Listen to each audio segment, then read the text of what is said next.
안녕하세요. 이번 시간은 제86회 전산세무 1급 기출문제 풀이를 해보도록 하겠습니다. 1번입니다. 세금의 자본 항목은 자본금으로만 구성이 되어 있다. 자기주식 1000주를 주당 600원에 취득하여 500주는 주당 700원에 매각하였고 나머지 500주는 소각하였다. 이 경우 변동사항이 없는 자본 항목은 무엇인가 라고 되어 있어요. 여러분들 제가 항상 말씀드린 공부하기 전에 재무상태표, 손익계산서, 제조원가 명세서의 개정 과목을 열심히 쓰셨던 분들은 이거 분개할 필요가 있어요? 없어요? 없어요. 너무 쉬워요. 자, 자기 주식은 자기 주식 얘를 거래하면 자기 주식 처분이익이나 손실이 나오겠고, 자, 소각했으니까 감자차익이니까 또는 감자차손이니까 자본잉여금 또는 자본조정이 나오겠죠. 그리고 소각했기 때문에 자본금의 변동이 있고요. 그리고 자, 이거를 몰라도 자기 주식 또는 감자 한 경우의 회계 처리를 몰라도, 자, 기타 포괄손익 누계 뭐라 그랬었죠? 대표적으로 뭐가 나온다? 매도 가능 증권, 평가손익이라 해외산업 환산손익이 나온다. 그래서 이 거래에는 매도 가능 증권이었고 해외산업 환산손익은 연결회계를 할 때 발생하는 거라고 했었었죠. 그래서 요거는 자, 계정 과목의 구성만 알면 분개를 하지 않아도 되는 문제예요. 그래서 바로 그냥 눈으로 보고 푸시면 됩니다. 전산세무 1급 같은 경우는 제가 수업을 할 때 기출문제 풀이를 할 때 전산회계 1급과 전산세무 2급을 어느 정도 안다고 가정을 하기 때문에 너무 상세한 설명은 가급적 줄이도록 하겠습니다. 자, 그래서 답은 당연히 4번이 되겠고요. 자, 자본 어떻게 되어 있었죠? 5가지로 나눠질 수가 있었어요. 그쵸? 그래서 자본금 이런 게 있었고, 자본잉여금, 자본조정, 기타 포괄손익 누계, 이익잉여금 이런 게 있었습니다. 그래서 기타 포괄손익 누계액은 대표적으로 매도 가능 증권과 해외산업 환산손익이 나오는데 이 거래에서는 매도 가능 증권이 없죠. 해외산업 환산손익은 연결재무제표를 만들 때 생기는 계정 과목이기 때문에 얘는 무시. 그래서 답은 당연히 4번이 되겠습니다. 자, 2번 가겠습니다. 자, 매도하는 증권에 대해 회계 처리 방법 중 잘못된 것은, 그래서 자, 자산에서 중요한 거는 단기 매매 증권, 매도 가는 증권, 만기 보유 증권 이렇게 세 개 있었어요. 그래서 이 세 개를 뭐라고 했었죠? 유가 증권이라고 했었어요. 그래서 요거는 단고 문제이기 때문에 문제에 나오면 무조건 맞추셔야 됩니다. 한번 유가 증권 간단하게 볼까요? 자, 단기 매매 증권, 매도 가는 증권, 만기 보유 증권이 있었어요. 그래서 이렇게 돼 있었죠. 단기와 장기를 통해서 이렇게 구분을 하고요. 1년과 1년 이렇게. 그 다음에 단기 매매 증권 어떻게 한다? 취득 부대 비용은 비용 처리한다. 매도 가는 증권은 취득 부대 비용을 원가에 가산하고 만기 보유 증권도 시도원가 가산. 자, 단기 매매 증권과 매도 가는 증권은 기말에 어떻게 한다? 공정가치로 평가해서 얘는 영업의 손익으로 평가되고요. 얘는 뭘로 평가된다? 방금 봤던 기타 포괄손익, 그래서 자본 항목으로 처리가 됩니다. 만기 보유 증권은 상각 후 원가, 그래서 취득 시점부터 만기 때까지 회계 처리가 정해져 있어서 그냥 기계적으로 넣으시면 됩니다. 자, 그래서 보겠습니다. 1번 매도 가능 증권의 취득 원가는 취득 시점에 제공한 대가에 매입 수수료나 이전 비용 등의 거래 원가를 어떻게 가산한 거면, 그쵸? 그래서 취득 부대 비용은 취득 원가에 가산한다 맞고요. 자, 2번 매도 가능 증권의 공정 가치와 장부 금액의 차액은 매도 가능 증권 평가이익 손실로 하고 자본 항목, 그쵸? 기타 포괄손익 누계로 분류한다 맞죠? 3번 매도 가능 증권을 매각하는 경우에는 매도 가능 증권 평가이익 잔액을 먼저 상계시킨 후 투자자산 처분이익 또는 처분손실, 그리고 매도 가능 증권 처분이익 또는 손실의 계정 과목으로 한다 맞습니다. 자, 4번 매도 가능 증권은 보고기간 종료일마다 평가하여, 그쵸? 맞죠? 손상차손이 발생한 객관적인 증거가 있는 경우 손상차손을 이진식하고 손상차손은 자본 항목으로 분류한다. 이 손상차손이 뭐냐면 평가에서 손상차손이잖아요. 이게 뭐예요? 이게 매도 가능 증권 평가 이익 또는 평가 손실이 되는 거예요. 그래서 얘는 뭐라 그랬었죠? 기타 부하 손익으로 자원항마 이렇게 된다 그랬었는데 죄송합니다. 제가 설명 잘못했네요. 자, 매도가는 증권 손상이네요. 제가 잘못 봤어요. 죄송합니다. 자, 매도가는 증권 손상은 어떻게 한다? 자, 평가이익과 평가손익은 자본으로 분류하고 매도가는 증권 손상 차손은 얘는 영업의 비용으로 분류를 해요. 네. 그래서 자, 답은 4번이 되겠어요. 손상 차손은 영업의 비용으로 분류한다. 자, 3번입니다. 다음 중 유형자산의 취득원가에 대한 설명으로 틀린 것은?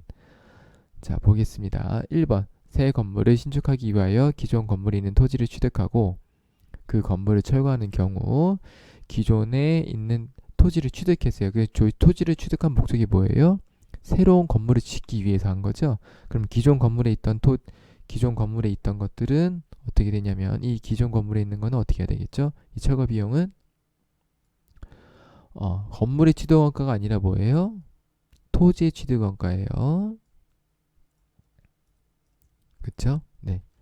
왜냐하면 건물을 올리기 전에 토지를 원상태로 복구하는 비용이에요. 그렇게 이 개념을 이해하셔야 돼요. 그래서 네, 1번이 틀렸고요. 그래서 건물이 아니라 토지의 취득원가에 포함된다. 자, 2번 현물 출자, 증여, 기타 부상으로 취득한 유형자산은 공정가치를 취득원가로 한다. 맞습니다. 3번 유형자산을 사용하거나 이전하는 과정에서 발생하는 원가는 당해 유형자산의 장부금액에 포함하여 인식하지 아니하고요. 4번 새로운 상품과 서비스를 소개하는데 소요되는 원가는 얘는 판관비죠. 그쵸? 그래서 얘는 유형자산의 취득원가에 포함되지 않습니다. 그래서 답은 1번이 되겠습니다. 자, 4번 다음 중 일반 기업 회계 기준상 무형자산에 관한 설명으로 옳지 않은 것은 이네요. 자, 1번 무형자산의 상각기간은 독점적, 배타적인 권리를 부여하고 있는 관계법령이나 계약에 정해진 경우를 제외하고는 20년을 초과할 수 없다. 맞습니다. 자, 2번 무형자산의 잔존가치는 취득가액의 5%를 원칙으로 한다. 그래서 2번이 틀렸는데요. 무형자산의 잔존가치는 뭐죠? 없는 것으로 추정을 해요. 그래서 이 취득가액 5%는 뭐예요? 정률법을 계산할 때 취득가액의 5%를 남기고 계산을 하게 됩니다. 3번 무형자산의 상각은 자산이 사용 가능한 때부터 시작한다. 맞고요. 4번 무형자산의 공정가치 또는 회수 가능액이 증가하더라도 상각은 원가에 기초한다. 그쵸? 그래서 무형자산 같은 경우는 그냥 쭉 취득가액 가지고 상각을 하시면 되겠습니다. 그래서 답은 2번이고요. 5번 가겠습니다. 자, 회계정보의 질적 특성 중 잘못된 것은 이에요. 이런 문제가 가끔 나오는데 여러분들 요거는 외울 필요는 없어요. 그냥 내가 읽어보고 이해를 하시면 아마 그 속에서 문제를 풀 수 있지 않을까 저는 개인적으로 생각을 하는데, 그럼에도 불구하고 좀 애매하신 분들은 안에 제가 정리를 해놨으니까 한번 같이 보실까요? 자, 그래서 외울 필요는 없지만 개념을 이해하는 것에 중점을 두시면 되겠습니다. 그래서 회계정보의 질적 특성은 크게 두 가지로 나눠줘야 한번 볼까요? 목적 적합성과 신뢰성으로 나눠지게 되고요. 자, 목적 적합성은 이렇게 세 가지, 신뢰성도 이렇게 세 가지로 나눠져요. 그래서 예측 가치는 예측이 가능해야 되겠고요. 피드백 가치는 의사결정에 영향을 줘야 되겠죠. 적시성은 뭐냐면은 필요한 시기에 정보를 제공하는 거예요. 예를 들어서 뭐 내가 2019년 거 결산을 했는데 2020년 6월 달에 보고를 한다? 그러면 2019년의 데이터가 쓸 필요가 있을까요? 없겠죠? 그래서 2019년 결산한 거는 뭐 2020년 1월에 보고가 돼야 정보 이용자들이 가치 있게 사용을 할 수가 있을 것 같습니다. 자, 신뢰성 보겠습니다. 그래서 표현의 충실성, 변동을 초래하는 거래나 사건을 충실하게 표현한다. 검증 가능성, 그래서 같은 정보를 가지고 서로 다르게 측정하면 안 되겠죠. 그래서 유사성이 있어야 되고요. 중립성은 오류나 편견이 없이 중립적이어야 된다. 그래서 요 말들을 그냥 풀어놓은 거예요. 요것만 좀 주의하시면 될 것 같아요. 피드백 가치는 의사결정에 영향을 줘야 된다라는 것만 체크를 하시면 되겠습니다. 자, 1번 보겠습니다. 회계정보가 정보 이용자의 의사결정에 유용하게 사용되기 위해서는 그 정보가 의사결정의 목적과 관련되어야 하는데 이 관련성은 예측가치, 피드백가치, 적시성 등을 기준으로 판단될 수 있다. 그쵸? 맞습니다. 2번 회계정보가 정보 이용자의 의사결정에 유용하게 쓰이기 위해서는 그쵸? 적립적이어야 되고요. 3번 정보 제공의 적시성을 추구하는 목적 적합성과 정보의 신뢰성이 상충되는 경우에는 반드시 적시성을 우선하여 판단해야 된다. 내가 이 문제를 몰라도 반드시는 아니겠죠. 그렇죠? 그래서 반드시 적시성을 우위에 둘 필요는 없습니다. 4번 질적 특성을 갖춘 회계 정보일지라도 정보 제공 및 이용에 소요될 사회적 비용이 정보 제공 및 이용에 따른 사회적 효용을 초과한다면 정보의 제공은 정당화될 수 없다. 그래서 비용이 많이 들면 정보 제공이 정당할 수 없겠죠. 그래서 답은 3번이 되겠습니다.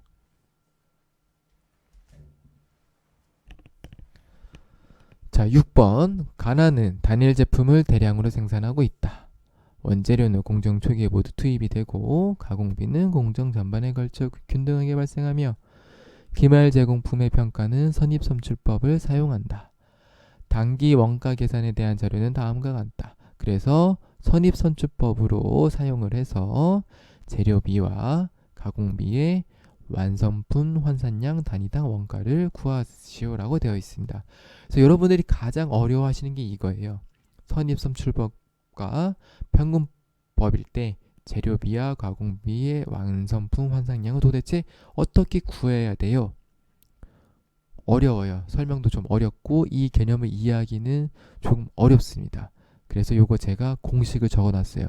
여러분들 이 수업 정말 잘 들으신 거예요.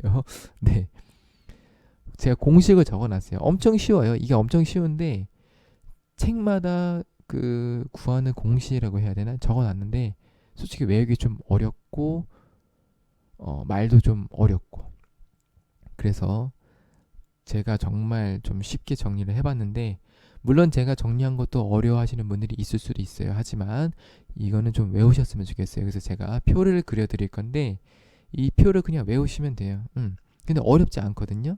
몇 번만 이렇게 써보시면 외우실 수 있을 것 같아요. 그래서 이 표는 항상 꼭 기억을 해두셨으면 좋겠습니다. 네. 자, 그래서 요 빨간 줄 쳐놓은 거를 유의하시면서 문제를 한번 보는데요. 자, 이거예요. 이거 외우시면 돼요. 엄청 쉬워요. 자, 보세요. 이 100% 뭐 완성 퍼센트 이거 뭐냐면 항상 시험 문제에 이렇게 나와요. 완성도 몇 퍼센트, 기말 제공품 완성도 몇 퍼센트. 그래서 완성도를 적용해서 푸시는데 선입선출법일 때는 자 이렇게 하고 평균법일 때는 이렇게 한다. 좀 감이 안 오시죠? 한번 제가 문제에 선입선출법을 사용을 하고 돼 있기 때문에 선입선출법만 한번 사용해 보겠습니다. 평균법은 나중에 또 기출 풀이를 하다 보면은 하겠고요. 공부하시는 여러분들은 혹시 평균법 문제가 있을 때는 이 공식을 메모해 두셨다가 하시면 될 것 같아요. 단기 완성형은 문제에 주어지는 경우도 있고 주어지지 않는 경우도 있어요. 그래서 주어지지 않는 경우는 이렇게 기초 제공, 단기 착수 빼기 기말 제공으로 구하시면 되겠습니다. 근데 우리 문제는 단기 완성량이 있기 때문에 이걸 그대로 쓸 거예요. 그래서 한번 볼게요. 자, 선입선출법을 예를 써서 하게 되면 이렇게 돼요. 한번 설명해 볼게요. 자, 기초 제공부 수량 몇 개요? 200개죠. 그러면은 자, 재료비는 보세요. 마이너스 100%예요. 무슨 얘기냐면 여기다가 마이너스 100% 곱하란 얘기예요.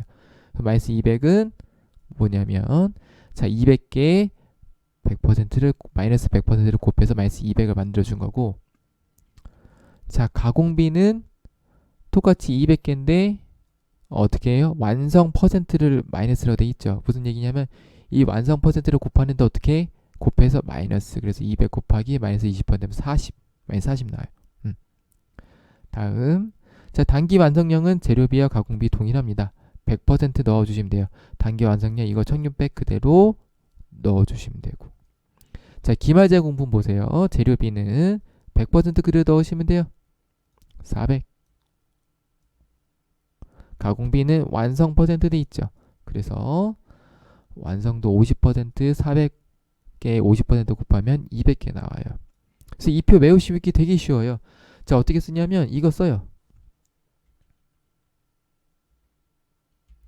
자, 기초제공품, 단기 완성량, 기말제공품, 완성판 한점 이렇게 쓰시고 얘는 마이너스 100, 100, 100 그쵸? 마이너스 100, 100, 100 얘는 마이너스 완성, 100 완성 마이너스 완성, 100 완성 그 다음에 완성법 환산량은 얘를 다 더한다.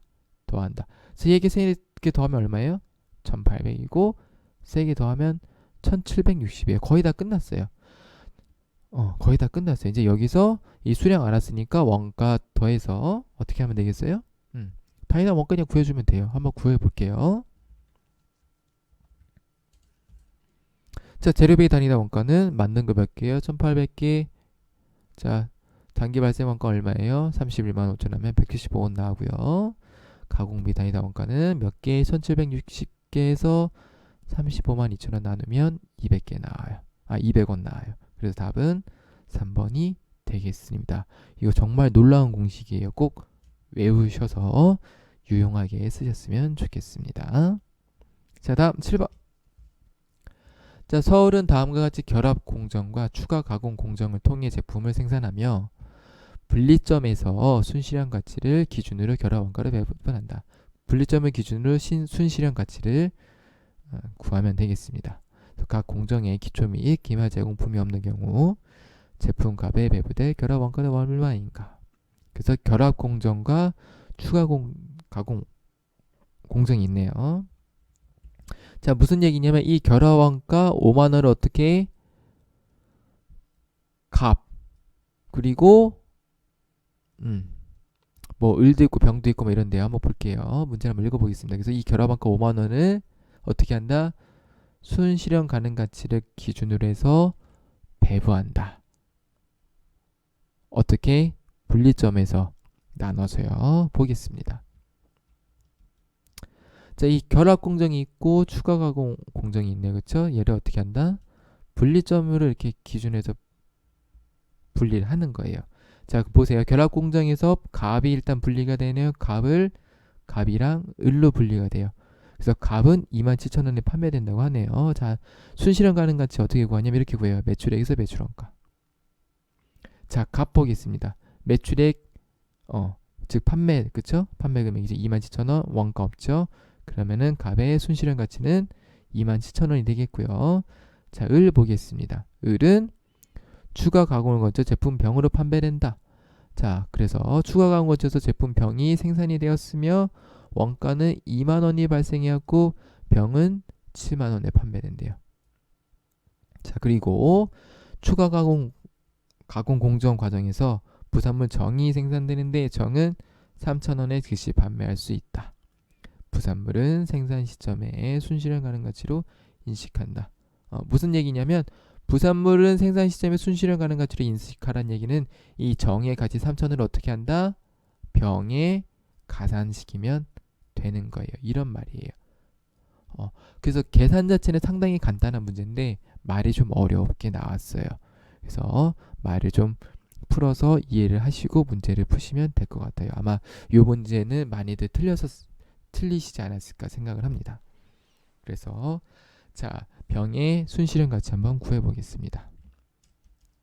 자, 어떻게 되냐면 병은 자, 판매 가격 얼마예요? 7만원. 그리고 정에 판매할 수 있는 가격 3,000원을 더해야겠죠. 왜냐면 부산물은 순실현 가치로 인식해서 정은 병에 가산을 시켜줘야 되니까요. 자, 그 다음에 병의 원가는 얼마예요? 2만원. 그래서 병은 53,000원이에요. 순실현 가능 가치. 자, 그래서 이걸 가지고 어떻게 한다? 결합원가 5만원을 배부한다. 그래서 결합원가는 어떻게 되냐면 자, 27,000원 53,000원 더해서 8만원이죠.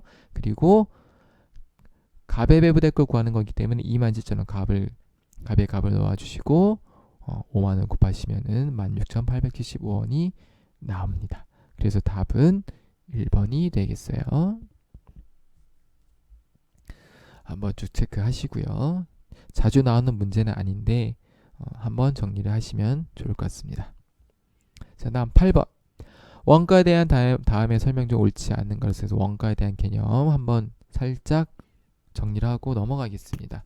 자, 재료비, 노무비, 경비 이거 어떻게 나눠요? 발생 형태에 따라 나누고요. 직접 원가, 간접 원가 어떻게 나눈다? 추적 가능성에 따라 분류하는 거죠.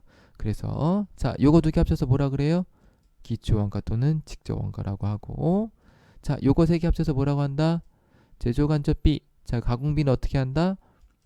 요렇게 얘가 가공 원가예요. 그쵸? 그래서 요것도 외워두시면 좋아요. 어렵진 않습니다. 재료비, 노무비, 경비 써놓으시고 직접비, 간접비 써놓으시고 요 앞에만 직접 붙여주시면 되거든요. 직접에는 직접 재료비, 직접 노무비, 직접 경비. 간접비에는 간접 재료비, 간접 노비, 간접 경비. 그래서 요거 두 개 합쳐서 기본 원가, 직접 원가. 요거 세 개 합쳐서 제조 간접비. 그리고 모양이 조금 아리까기 하는데 이렇게 가운데 거 치고 들어가서 얘는 가공 원가. 요거 알아두시면 원가에 대한 기본적인 이론 문제는 다 푸실 수 있습니다. 한번 보겠습니다. 자, 1번 원가의 발생 형태에 따라 변동비, 고정비, 준변동비, 준고정비로 분류된다. 답은 1번이죠. 발생 형태는 뭐예요? 재료비, 노무비, 경비. 자, 그러면 변동비, 고정비, 준변동비, 준고정비는 뭐죠? 조업도에 따라 분류할 때, 그쵸? 조업도가 뭐 늘고 줄고 이런 거에 따라서 얘네들이 발생하는 거죠.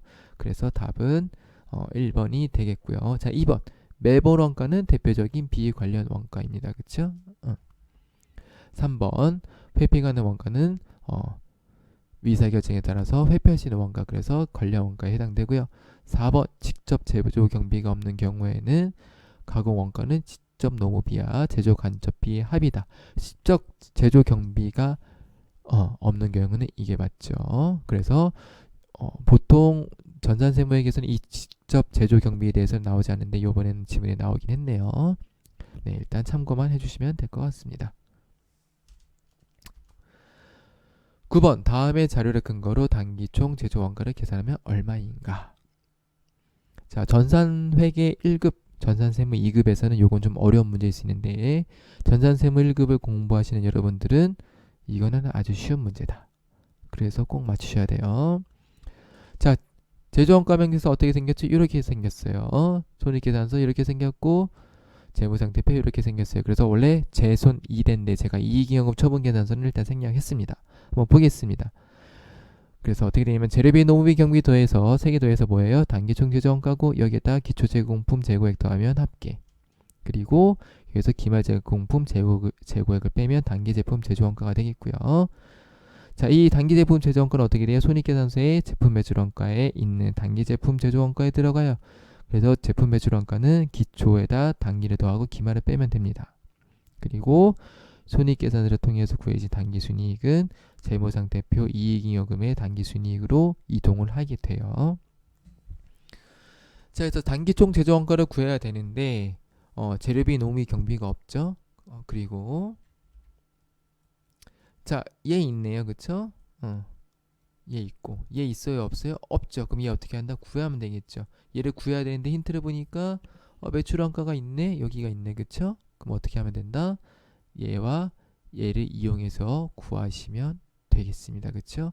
단기제품 제조원가를 구한 다음에 1번. 자, 그 다음에 어떻게 하면 되겠어요? 단기제품 제조원가를 구하고 이걸 가지고 기초 더하고 기말 빼고 얘 더해서 단기총 제조원가를 구하시면 되겠습니다. 약간 꼬았는데 단순히 더하기 빼기이기 때문에 틀리시면 안 되는 문제예요.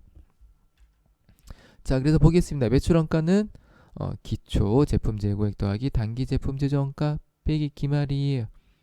그래서 55만 원은 기초 25,000원, 물음표 단기 제품 제조원가 모르죠? 그리고 기말 제품 재고액 얼마예요? 41,000원. 그래서 얘는 56만 6천 원이 나오겠네요. 자, 얘를 가지고 어떻게 한다?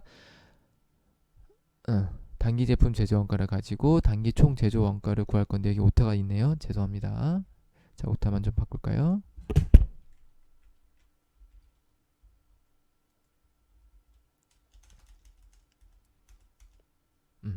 그래서 단기 제품 제조원가 56만 6천 원 왔고요. 기초 제공품 재고액 2만 3천 원 왔고 기말 제공품 재고액 2만 원 왔어요.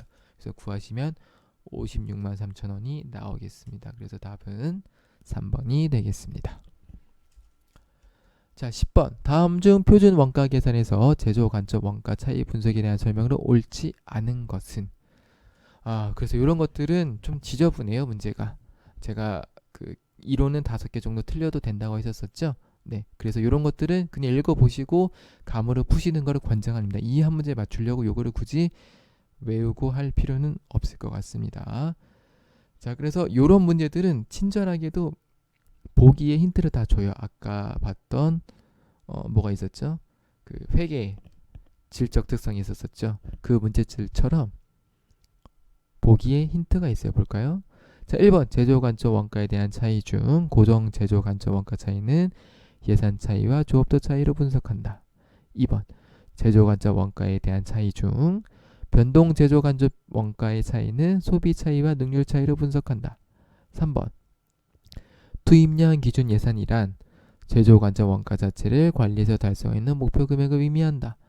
4번 산출량 기준 변동 예산은 노동시간 관리와 무관하게 제조 간접 원가만 관리하여 달성하는 예산이다. 이상한 게 뭐예요? 4번이죠. 그래서 답은 4번인데 자, 산출량 기준 변동 예산은 제조 간접 원가뿐 아니라 노동시간도 최적으로 관리가 돼야 돼요. 그래서 노동시간이랑 제조 간접 원가가 전부 다 관리가 돼야지 산출량이 잘 나오겠죠. 그래서 답은 4번이 되겠습니다. 이런 문제 어쩔 수 없어요. 네. 11번 소득세법상 특별세액 공제에 대한 설명으로 틀린 것은? 자, 이것도 지저분한 문제예요. 자, 그런데 어렵긴 한데 우리가 연말정산을 공부하면서 확실히 알고 있는 보기가 3가지가 항상 나와요. 하나는 아리까리한 게 나옵니다. 그러면 아리까리한 거 고르시면 돼요. 자, 그래서 보겠습니다. 자, 1번 보험료 세액 공제는 장애인 정년 보장서 보험료에 대해 연간 지출의 100만 원 한도로 맞죠? 그렇죠? 100만 원 한도이고 보험료는 15%로 공제한다. 맞습니다. 장애인은 15%고 일반 몇 퍼센트? 일반이 아마 12%일 거예요. 자, 그래서 한번 이렇게 볼게요. 그래서 일반 보험료는 12%이고 자, 2번 근로소득이 있는 거주자의 경우 항목별 특별세액 공제, 항목별 특별소득 공제, 월세세액 공제의 신청을 하지 않는 경우 연 12만 원의 표준세액 공제를 적용한다. 자, 얘가 답인데요. 자, 특별세액 공제, 항목별 특별소득 공제, 월세세액 공제 신청을 하지 않은 경우는 연 12만 원이 아니라 13번이에요. 13만 원이에요. 자, 근데 웃긴 게 뭐냐면 신청한 경우는 12만 원이에요. 그래서 신청 안 하면 네가 이거 모르고 신청 안 하면 10,000원 더 공제해 줄게. 인심 써주는 정책입니다. 근데 네가 신청을 하면은 신청한 거 다 공제 받을 수 있으니까 신청한 경우에는 12만 원만 표준세액 공제를 적용해 줄 거야. 이런 뜻이에요. 3번 국내 소재 위료기관에 지급한 위료비에 한해서만 위료비 세액 공제를 적용합니다. 그래서 왜 이런 정책을 피느냐? 국외에 가서 위료기관에 돈 쓰지 말라는 거예요. 국내에 쓰라는 거예요. 국외에서 쓰면 공제 안 해줄 거야. 그렇게 정책을 피고 있는 거고요. 4번 초등학생 교복 구입비는 교육비 세액 공제 대상이 아닌 게 맞고 다만 중고등학생 교복 구입비는 50만 원 한도에서 세액 공제가 됩니다. 그래서 답은 2번이 되겠습니다. 12번 다음 중 부가가치세법상 공제되는 매입세액의 항목은 어느 것인가? 보겠습니다. 1번 사업과 직접 관련이 없는 가사용 물품 구입 관련 매입세액은 사업과 직접 관련이 없으니까 뭐예요? 제가 이거 안 적어놨네요. 자, 사업과 직접 관련이 없는 거니까 어떻게 돼요? 얘는 접대비를 봐서 매입세액 공제가 안 되고요. 자, 2번 운수업을 영위하는 사업자가 운수업을 영위하려면은 이게 뭐예요? 주사업이 운수업이죠. 그럼 뭐가 필요해요? 자동차가 필요하죠. 그래서 이런 분들은 영업용으로 사용하는 자동차 취득 관련 매입세 공제가 됩니다. 왜냐하면 주사업이 운수업이기 때문에. 3번 공장 부지용 토지 취득에 관련된 매입세, 토지의 취득에 관련된 매입세는 뭐예요? 면세죠. 그러니까 공제가 되고 말고 할 필요가 없겠죠. 4번 거래처에 선물을 할 상품 구입 관련 매입세 접대비죠. 접대비 공제된다 안 된다? 안 됩니다. 공제받지 못한 매입세액이에요. 그래서 답은 2번이 되겠습니다. 자, 13번 다음 중 소득세법상 서화 골동품의 양도로 발생하는 소득에 대한 설명을 틀린 것은? 이것도 지저분한 문제예요. 이거 하나 맞추려고 소득세법상 서화 골동품의 양도로 발생하는 소득을 외우실 거예요? 아니죠. 그래서 요거는 틀려도 괜찮아요. 이론은 5문제까지 틀려도 괜찮습니다. 그래서 가장 지저분한 게 소득세법, 부가세법이에요. 정말 문제가 지저분하게 나와요. 그래서 이런 것들 처음 보시는 것들은 그냥 기출문제 이런 게 나왔구나 체크만 하시고 넘어가셔도 될 것 같아요. 너무 부담 갖지 마세요. 자, 답은 1번인데요. 당해과세 기간에 양도한 서화 골동품의 양도과액의 합계가 6천만 원 이상인 경우에 과세한다고 되어 있는데 양도과액의 합계가 아니고 건당 6천만 원 이상인 경우에만 과세합니다. 나머지는 맞는 설명드리니까 한번 읽고 넘어가시면 되겠습니다.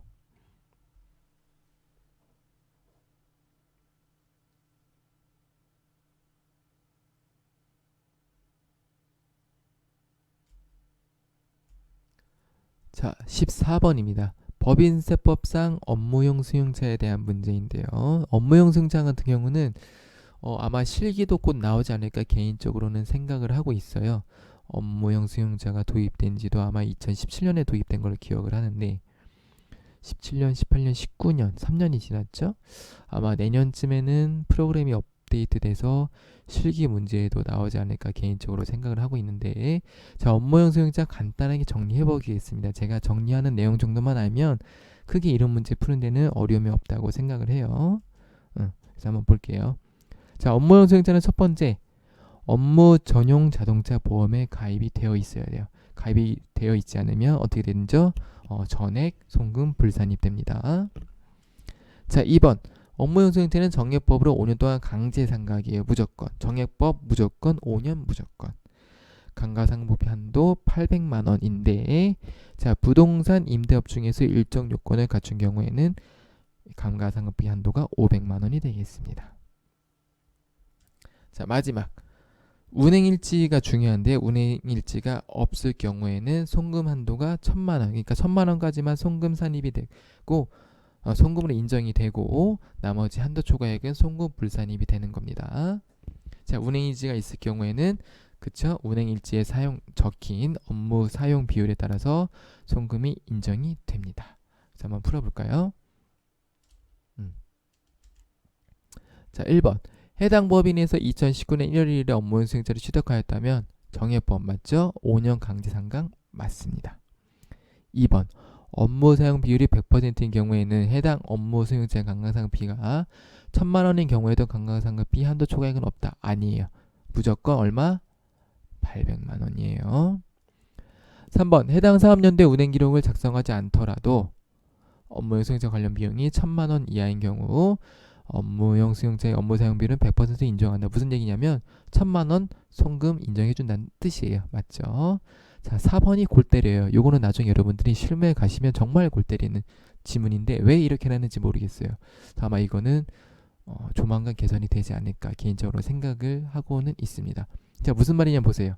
자, 해당 사업연도에 업무용 승용차를 처분하여 1,000만 원의 처분 손실이 발생한 경우 200만 원은 해당 사업 연도에 송금에 산입하지 않고 2월에 송금에 산입한다. 무슨 얘기냐면 처분 손실이 발생했어요. 자, 여기는 제가 메모를 안 했는데 밑에는 여기 메모를 안 해놨는데 처분 손실이 예를 들어서 4천만 원이 발생했다. 자, 그러면 이거 1년에 송금을 한도에 인정해주는 금액이 얼마냐면 800이에요. 감가상각비 한도랑 똑같아요. 무슨 말이냐면 보세요. 내가 2019년에 업무용 승용차를 매각을 해서 처분 손실이 4천만 원이 발생했어.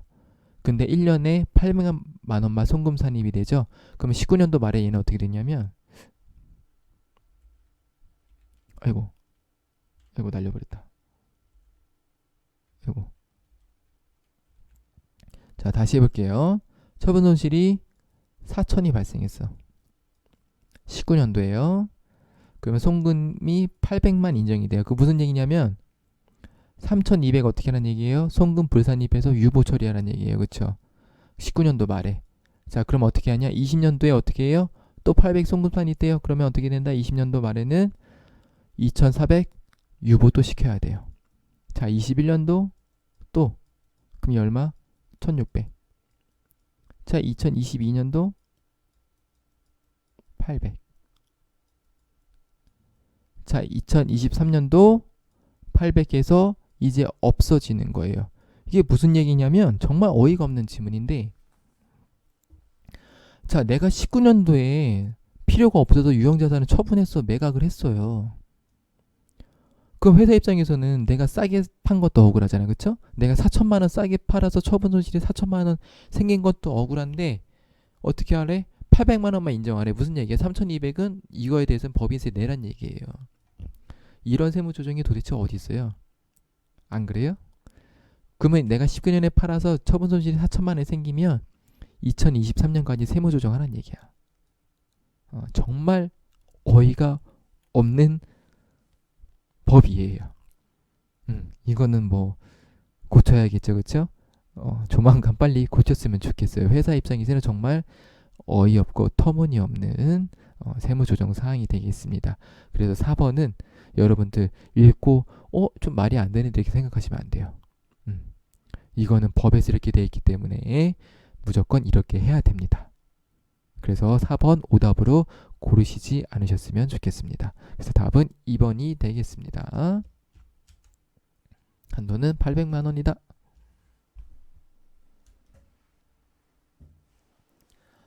자, 다음 15번입니다. 다음 중 부가가치세법상 과세 대상에 해당하는 것은?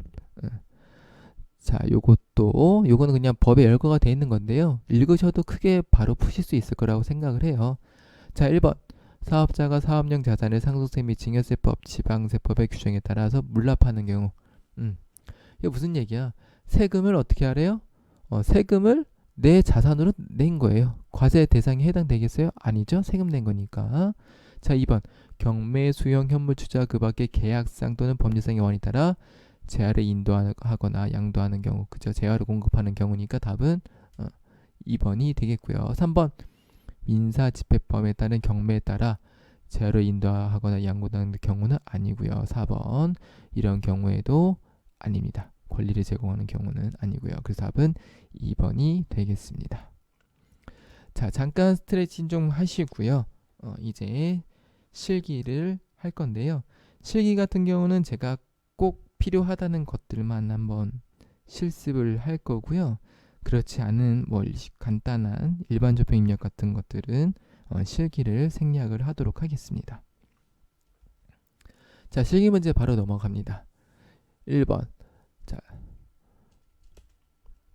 나이스사에 이렇게 제품을 2만 달러를 수출하고 이렇게 됐대요. 그래서 2018년 12월 31일에 기업 회계 기준에 따라 적절하게 회계 처리되었다고 가정을 해보겠습니다.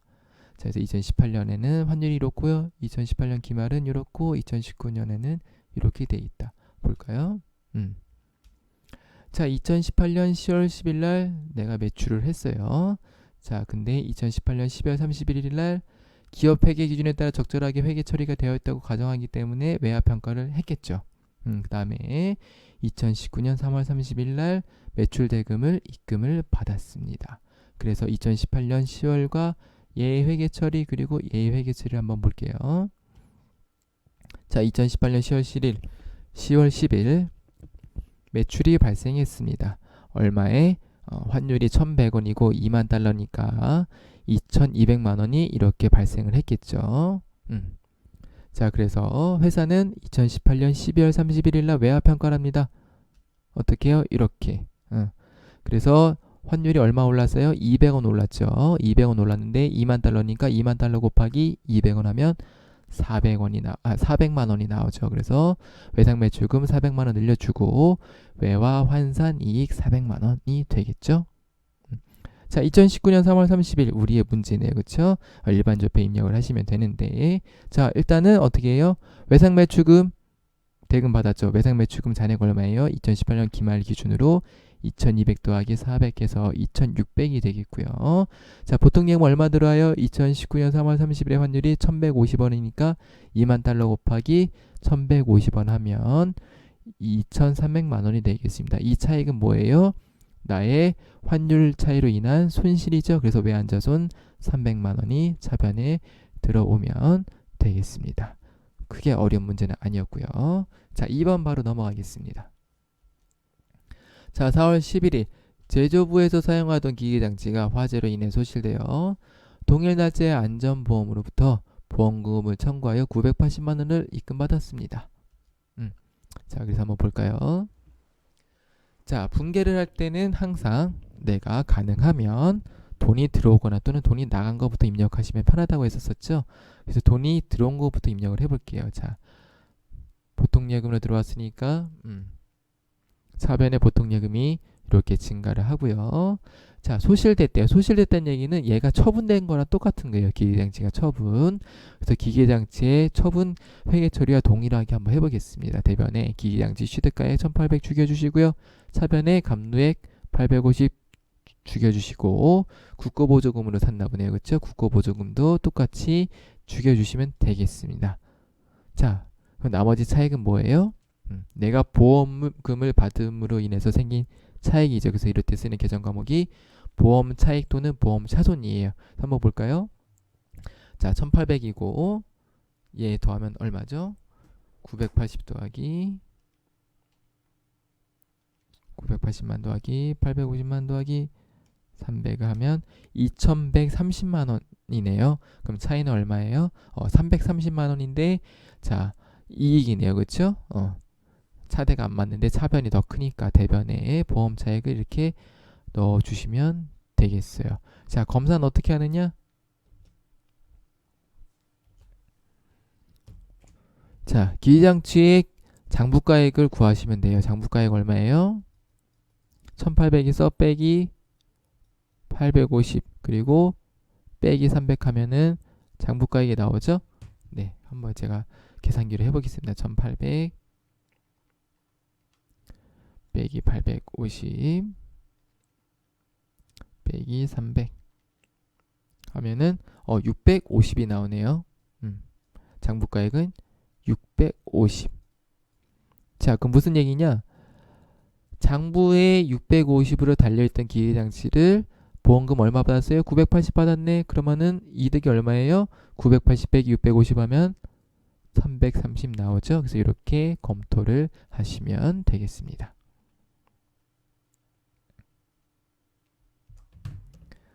자, 3번. 당사의 제품 생산 부서는 24시마트로부터 해외업체 증정한 선물을 다음같이 외상으로 구입하고 종이 세금계에서 수취하였다. 자, 생산 부서이고 증정할 선물인가 접대비 종이 세금계에서 수취하였으니까 전자입력에 전자입력여라고 하면 안 되겠구나. 그쵸? 이렇게 체크를 하시면 되겠어요. 그리고 전액 비용으로 처리하라고 돼 있습니다. 자, 그러면 7월 1일 메인 매출 전표 세금계에서 끊겼으니까요. 그쵸? 자, 일단 대변에 미지급금 24시마트 얼마? 110만원 넣으시면 되고 차변은 뭐예요? 증정할 선물인데 무슨 부서? 생산부서니까 접대비 제조를 해서 110만원 넣으시면 깔끔하게 끝나겠습니다. 그래서 자, 접대비니까 뭘로 해야 된다? 불공으로 하시면 되겠고요. 그 다음에 종이세금 계산서이기 때문에 전자세금 계산서 체크하시면 안 되겠습니다. 4번 가겠습니다. 4번이 조금 어려웠었어요. 아마 기존에 장기차입금 관련된 출자 전환 이런 건 아니었었고 채무 면제 이익이 시험 문제 나온 적은 있었는데 요번은 완전 다 짬뽕이 됐었죠. 그래서 4번 같은 경우는 조금 난이도가 있는 문제인데요. 한번 문제를 천천히 같이 한번 읽어보겠습니다. 자, 2월 10일에 고은행에서 차입한 장기차입금이 8억이 있었어요. 장부에 장기차입금이 8억이 달려 있었었는데 자, 고은행과 협의해서 2만원은 보통예금으로 상환했대요. 그리고 나머지 5억은 출자 전환하기로 했다. 그쵸? 그리고 잔액 만원은 면제받았어요. 면제받았으니까 이 면제 이익이 생겼겠죠. 1억, 그쵸? 자, 그리고 출자 전환을 위해서 보통주 5,000주를 발행하고 교부하였으며 자본증자 등기를 마쳤대요. 관련 개정표의 원장을 참조하여 하나의 전표를 입력하시오라고 되어 있습니다. 자, 이제 크게 한번 제가 불켜볼게요. 자, 보통예금 받았어요. 줬어요. 얼마? 2억. 장기차익금 얼마 얻었어요? 8억. 자, 그리고 잔액 1억 면제 이익이죠? 얼마? 1억. 그리고 이 차익 5억을 어떻게 됐다? 출자 전환했대요. 그쵸? 자, 그래서 이 출자 전환 5억을 했는데 5억에 대한 설명이 여기에 나와 있는 거예요. 보통주 요걸로 했다. 라고요. 요거를 염두에 두시면서 한번 분개를 해보겠습니다. 자, 그래서 이 5억은 이렇게 처리가 된 거예요. 자, 개념이 언제 참조라고 되어 있습니다. 그래서 이 얘기는 뭐라 그랬었죠? 제가 항상 주식 할인 발행 상품또는 주식 발행 초과금 확인하라고 했었죠. 왜 그러냐면 자, 자본금을 늘리는 거죠. 그래서 자본 발행했을 때는 주식 할인 발행 상품 또는 주식 발행 초과금이 있기 때문에 항상 확인하라고 말씀을 드렸었습니다. 분기 한번 보겠습니다. 12월 10일. 자, 일단 돈이 나간 것부터 입력해 주시고 2억. 그 다음에 차입금이 8억이 줄었죠. 자, 그리고 내가 채무 면제 얼마 받았어요? 1억 받았죠. 여기까지는 쉽고, 자, 나머지 5억에 대한 거를 보겠습니다. 자, 보통주를 5,000주 발행했대요. 액면가 주당 5만원. 그래서 5,000주 곱하기 5만원 하면 2억 5천이 나오거든요. 그래서 자본금 2억 5천. 자, 그리고 나머지 2억 5천만 하시면 되죠. 그래서 원래 어떻게 하냐면 아무런 얘기가 없었으면 어떻게 되냐, 나머지 차액 5억인데 2억 5천 발행했으니까 나머지 2억 5천은 주식 발행 초과금으로 해서 잡으시면 되는데요. 자, 주식 할인 발행 차금 잔액이 있네요. 그래서 잔액이 얼마냐면 5천만 원이 있어요. 그래서 원래는 이렇게 하는 게 맞지만 우리 주할차이기 때문에 주할차 5천 죽여주시고, 그 다음에 주식 발행 초과금 2억을 이렇게 계산하시면 되겠습니다. 그래서 아마 처음 보시는 분들도 있을 수가 있어요. 아마 제 기억에 77회 이후에랑 80한 3회 사이에 기출문제 있었던 것 같은데 그거 참고하셔서 한번 같이 보셔도 좋을 것 같습니다.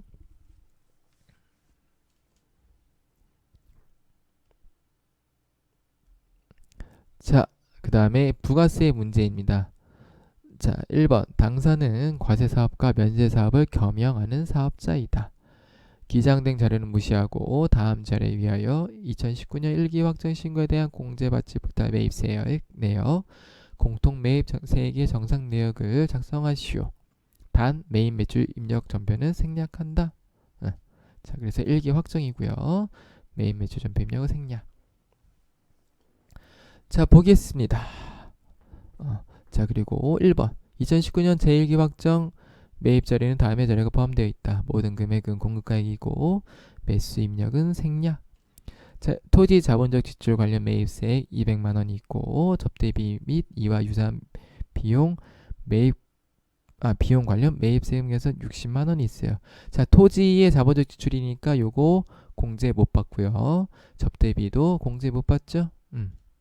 그래서 얘도 공제 안 되고 얘도 공제가 안 됩니다. 그래서 얘네들은 공제받지 못할 매입세액 내역에 입력을 하시면 되겠습니다. 자, 2번 보겠습니다. 공급가액 내역은 다음과 같다.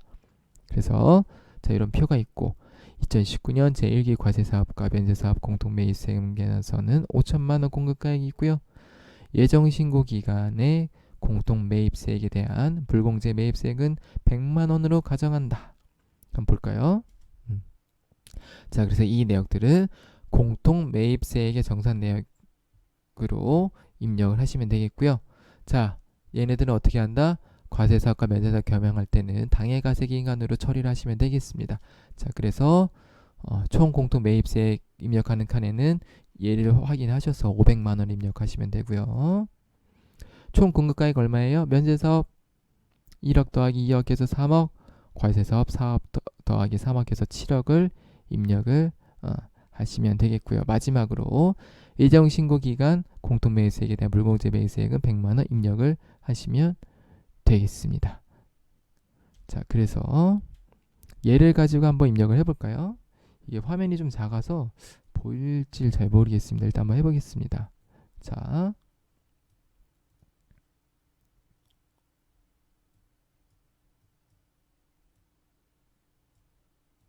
최대한 한번 해볼게요. 자, 1기 확정이니까 4월부터 6월 엔터. 자, 공제받지 못한 매입수익 내역에서 토지 자본주택 관련된 거 얼마 있었어요? 200만원.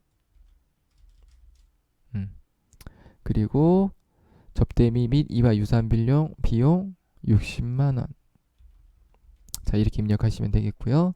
그 다음에 공통매입세액 안분이죠, 그쵸? 공통매입세액 정산. 네, 보겠습니다. 지금 보신 문제의 정산 내역을 입력하라고 되기 때문에 정산 내역 들어가서 당해과세 기간에 공급가액 기준 넣으시면 되겠고요. 점포 데이터 안 불러오셔도 되고요. 자, 그 다음에 총 공통매입세액 얼마라 그랬었죠? 3억 더하기 7억 해서 얼마? 총 공통매입세액 얼마예요? 죄송합니다. 얼마예요? 500만원이 되겠습니다. 자, 총 공급가액 얼마예요? 3억이랑 7억 더해서 10억. 면세 공급가액 얼마예요? 3억. 그 다음에 기불공제 매입세액 얼마라고 돼 있죠? 100만원. 에고.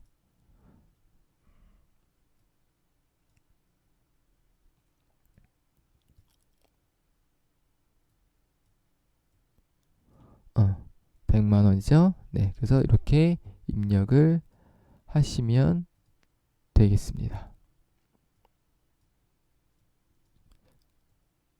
네, 그렇죠? 그래서 입력 자체는 어렵지 않고 이 지문을 통해서 이렇게 입력하는 포인트를 찾으시는 거를 연습을 하시면 되겠습니다. 네.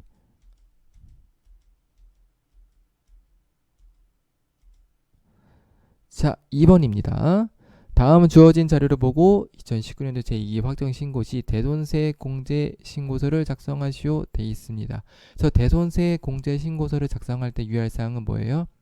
이 보기들 중에서 대손이 안 되는 게 있는 건지를 찾는 거예요. 그래서 자, 대손세 공제 신고서에서 이 밑에 있는 보기를 보겠습니다. 자, 첫 번째, 공급이 2018년 10월 29일에 대손 발생된 것들이 2019년 3월 16일에 부도가 됐대요. 자, 부도 발생일은 부도 발생일 이후부터 몇 개월이에요? 기준이 6개월. 그래서 6개월이 지나면 대손이 가능하고 6개월이 지나지 않으면 대손이 안 되고요. 자, 그 다음에 두 번째 거, 파산법에 의한 파산. 그래서 파산은 바로 되고 3번, 세 번째 부도 발생일은 6개월이죠. 그래서 요거는 안 돼요. 왜 그러냐면 부도 발생일로부터 6개월이 지나야 되는데 지나지 않았기 때문에 얘는 대손 대상이 아니게 되겠고요. 자, 2번 대손된 매출채권 회수 내역. 그래서 이 회수 내역은 어떻게 하면 된다? 입력을 하는데 중요한 게 뭐냐면 대손 발생이 마이너스를 입력을 해주셔야 돼요. 그 대손 사유는 기타라고 구분을 하신 다음에 대손 채권 회수라고 입력을 하셔야 됩니다. 한번 같이 한번 해보겠습니다.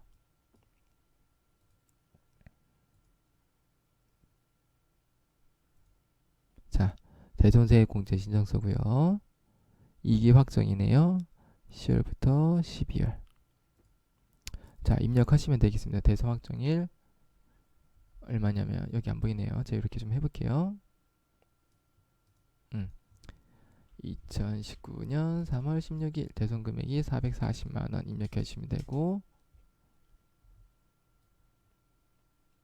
자, 거래처가 내일 산업이고, 그 다음에 대손 사유가 있는데 첫 번째 게 부도였었고요.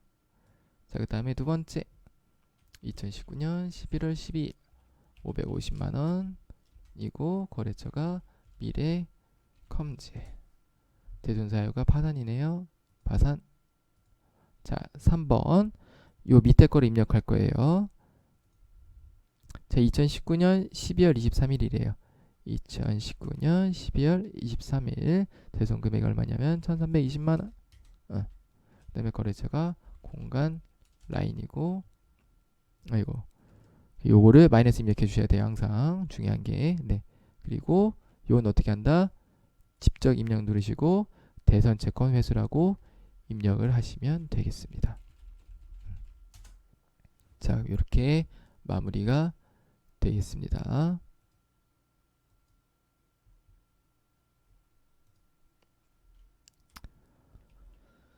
자, 다음 실기 문제 3번 결산조표 입력이에요. 자, 1번 생산부서에 있는 고가의 기입 장치를 파손보험에 가입하였다. 생산부서라고 되어 있네요. 보험료는 전액 선불로 지급하였으며 모두 선급비용으로 처리하였다. 보험기간은 2019년 7월 1일부터 2020년 6월 31일이며 연간 보험료는 총 1200만 원이다. 단 월할 계산하기로 하고 음수를 입력하지 말래요. 자, 보겠습니다. 선급비용은 어떻게 되냐면 보세요. 자, 7월 1일날 가입해서 6월 30일날 만기가 되는 거예요. 자, 그래서 우리는 12월 30일을 잘라서 수정분기를 입력을 해야 되는데 결산분기를 입력을 해야 되는데요. 자, 이게 총보험 기간이 되겠고요. 요 단계에 발생한 건 어떻게 한다? 단기 비용으로 처리해야 되고요. 이 뒤에 거 차년도 건 어떻게 한다? 자산으로 처리해서 수정분기를 해줘야 됩니다. 자, 보겠습니다. 7월 1일날 어떻게 전표 입력되어 있겠죠? 제가 한번 찾아봤어요. 그래서 차변의 선급비용, 대변의 보통 예금 이렇게 회계 처리가 된 거예요. 왜냐? 모두 선급비용을 회계 처리했으니까. 그렇죠? 자, 그럼 12월 30일날 어떻게 해야 돼요? 보험료 얼마예요? 7월부터 12월 30일이니까 600만 원이죠. 그렇죠? 그래서 600만 원만 보험료를 인식을 해야 돼요. 그래서 차변의 보험료 생산부서니까 제로 입력하시면 되겠고 600만 원 인식하고 대변에는 선급비용 600만 원. 그래서 얘랑 얘가 네팅돼서 선급비용 600만 원 남는 게 차년도로 이월이 되는 거를 확인할 수 있겠습니다. 그래서 차년도 그래서 보험료는 1212개월을 몇 개월이에요? 6개월이니까 600 나오시면 되겠고요. 자, 그래서 2020년 6월 30일 날은 선급비용이 없어지면 되겠습니다. 그래서 최초에 인식했던 선급비용이 자, 2019년 10월 30일 날 1차적으로 네팅이 돼서 600이 남았고요. 그쵸? 그 다음에 2020년 6월 31일 날 2차적으로 네팅이 돼서 잔액이 0원이 된 거를 확인할 수가 있고 보험료는 2년에 걸쳐서 기간에 걸쳐서 보험료로 1200만 원이 인식된 거를 확인할 수가 있겠습니다. 자, 2번 영업부에서 사용하고자 하는 법인세 법상 업무용 소형차에 해당하는 차량 이게 무슨 얘기예요? 불공이라는 얘기죠. 2019년 10월 10일에 5천만 원에 구입하였다. 결산시 강가상에 대한 회계 처리를 하시오.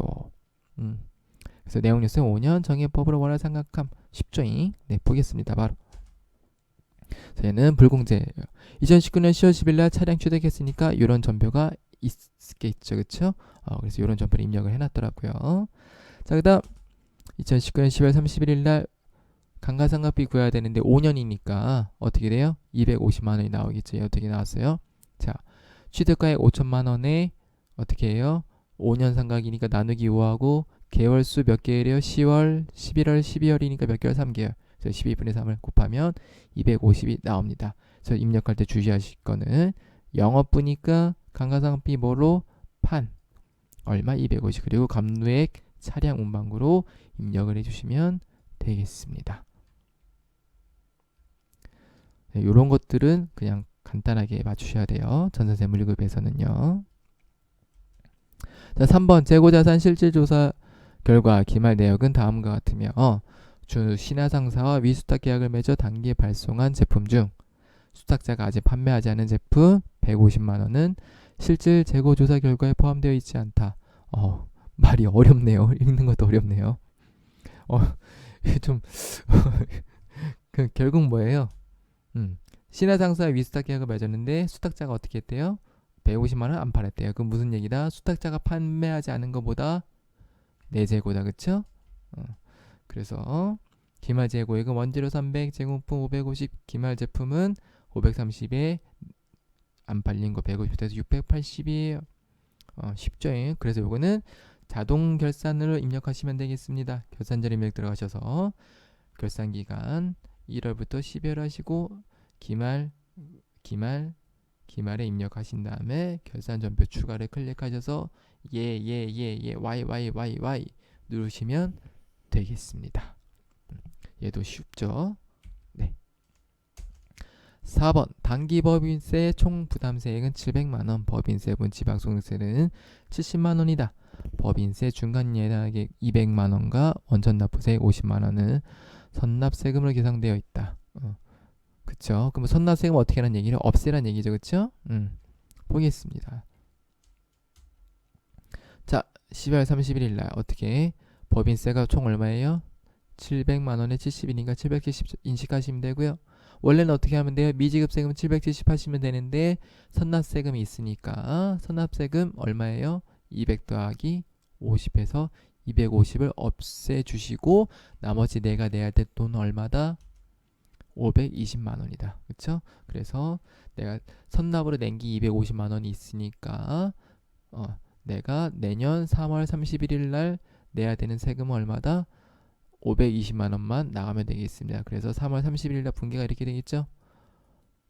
미지급 세금 520만원이고 보통예금 520만원 하시면 되겠습니다. 자, 문제 4번입니다. 바로 한번 들어가 보도록 하겠습니다. 문제를 한번 천천히 읽어 보시고요. 제가 중요한 키포인트만 빨간 줄을 쳐볼게요. 자, 부양가족 명세를 작성하시고요. 급여자료 입력은 입력하래요. 한번 보겠습니다. 자, 부양가족 명세를 입력해야 되니까 이 자료를 보고 부양가족 명세를 입력하면 되는데요. 자, 본인이니까 얘는 넘어가시면 되고, 자, 5윤이 볼까요? 배우자, 근로소득자, 근로소득 총급여 500만원까지는 어떻게 된다? 공제가 됩니다.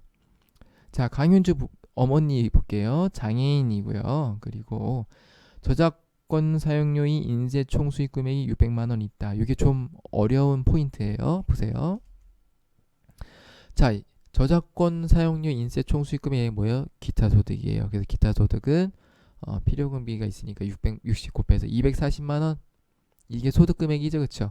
이 소득 금액인데, 자, 선택적 분리과세를 선택할 수가 있어요. 얼마까지? 기타 소득도 얼마까지? 300만원 이하까지는 선택적 분리과세를 할 수가 있어요. 그래서 문제 보시면 세액 부담 최소화를 위해서 모두 김수철이 적용받기로 하기 때문에 얘는 선택적 분리과세를 적용해서 어머니도 공제 대상이 됩니다. 자, 그리고 자, 김현준 뭘까요? 이 두 번째 자녀는 지금이 회계연도가 19년도죠. 그래서 19년도에 탄생이 아니라 출생했기 때문에 네, 요는 둘째로 확인하시면 되겠고요. 자, 김현철 동생이네요. 자, 동생은 몇 살까지 돼요? 20세 이하까지는 공제가 됩니다. 그리고 일용 근로소득이 있는데 일용 근로소득은 금액에 관계없이 분리과세가 되죠. 그래서 여기 있는 인원 전원 다 공제가 되는 거를 확인할 수가 있습니다. 그래서 입력을 하시면 되겠어요. 요건 크게 어렵지 않기 때문에 제가 실기는 하지 않고 넘어가도록 하겠습니다. 네. 자, 다음 2번 9월 급여자료 입력이에요. 급여자료 입력을 해볼 건데요. 자, 회사는 구내 식당을 운영하지 않고 있으면 별도의 식사 제공을 하지 않는다. 무슨 얘기예요? 식대는 비과세란 얘기예요. 그렇죠? 자, 회사 정책상 6세 이하 자녀 1인당 10만원씩 육아수당을 지급받고 있다. 무슨 얘기다? 육아수당도 비과세다. 자, 3번 위 자가운전 보증금과 별도로 본인 명의 차량을 업무용으로 사용함에 따른 실제여비를 지급받는다. 자, 실제여비 지급받으면 어떻게 돼요? 자가운전 보증금은 과세가 되겠습니다. 그래서 식대와 육아수당은 비과세로 하시면 되겠고 자가운전 보조금은 과세로 하셔서 하시면 되겠어요. 그래서 요거 비과세 과세하는 것만 간단하게 보여드리고 넘어가도록 하겠습니다. 자, 급여자료 입력 언제였죠? 9월이고 지급일이 9월 30일 김수철. 자, 그래서 수당공제만 등록하는 걸 한번 보겠습니다. 그래서 식대는 비과세돼 있는 거 확인하시고 자가운전 보증금 어떻게 해요? 과세죠. 근데 사용해요? 안 해요? 안 하죠? 과세니까. 자, 그리고 육아수당이 없네요. 육아수당은 비과세니까. 자, 여기도 육아수당. 그래서 월 10만원 확인 넣으시면 되겠고, 다음에 마지막으로 자가운전보증금 과세죠. 그 과세 넣으시고 여기다가 자가운전보조금 입력하시면 돼요. 그리고 정기라고 체크하시고 사용한다 체크하시면 돼요. 그래서 중요한 거는 비과세 자가운전보증금을 부라고 하시는 거라 요거 두 개를 추가하시는 거. 추가하시면 이렇게 이게 지금 바뀐 거거든요. 화면이 추가하시면 바뀌어요. 그래서 여기 있는 거 보시고 그대로 입력을 하시면 되겠습니다. 나머지 건 어렵지 않으니까요. 한번 해보시길 바랍니다.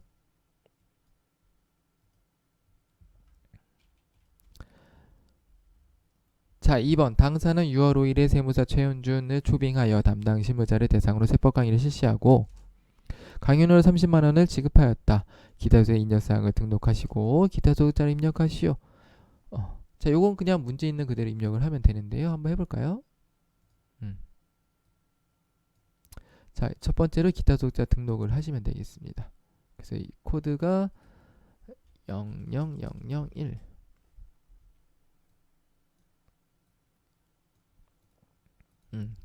상호가 최현준이네요.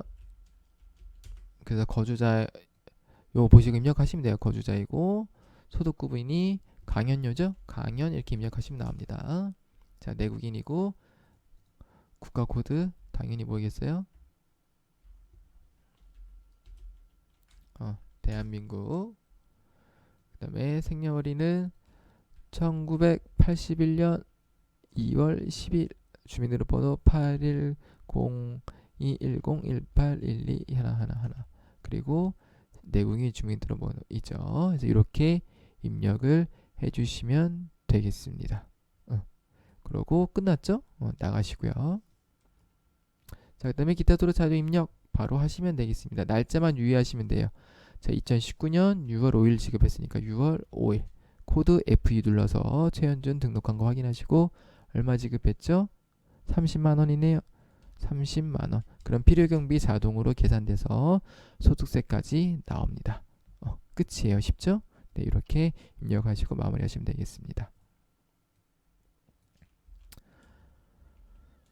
자, 다음 3번. 주어진 자료를 보고 사업소득자의 인적사항을 등록하고 사업소득자를 입력하 작성하시오. 똑같아요. 기타 소득이랑. 그래서 지급일만 체크하시면 되는데요.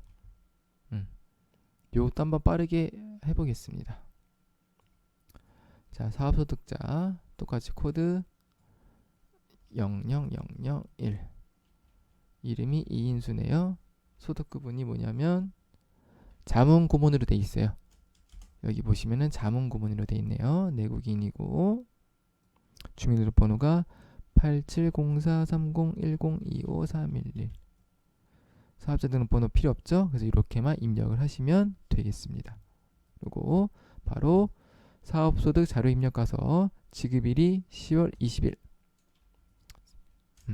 코드 F2 누르셔서 하시고 귀속년은 얼마예요? 2019년 9월 기속이래요. 그렇죠? 그럼 2019년 9월 기속이고 지급일은 2019년 10월 20일 되겠고 지급금액 1000만원 하시면 자동으로 세율이라 들어가는 거 확인할 수가 있겠습니다. 이렇게 하시면은 끝납니다.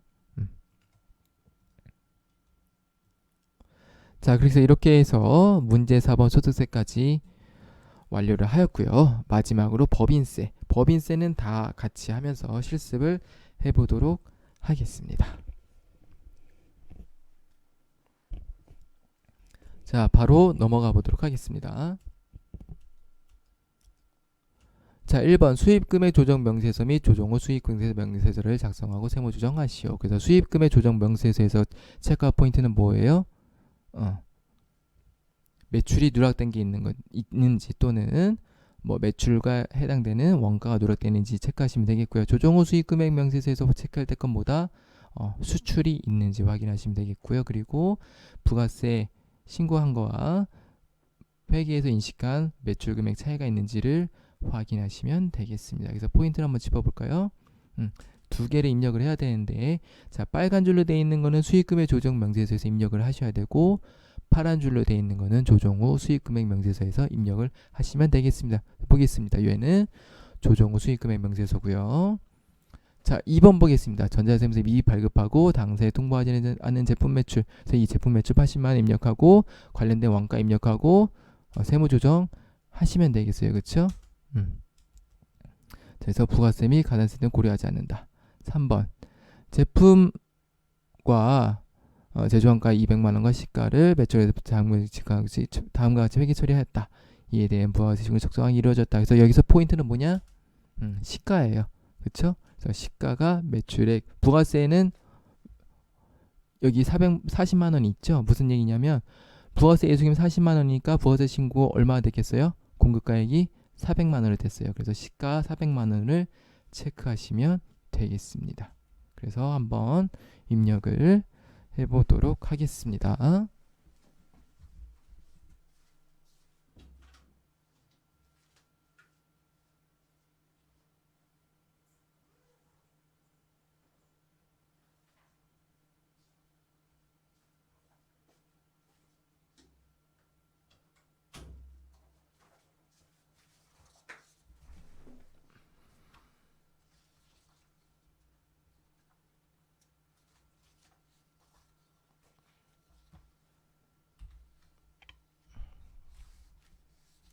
자, 보겠습니다.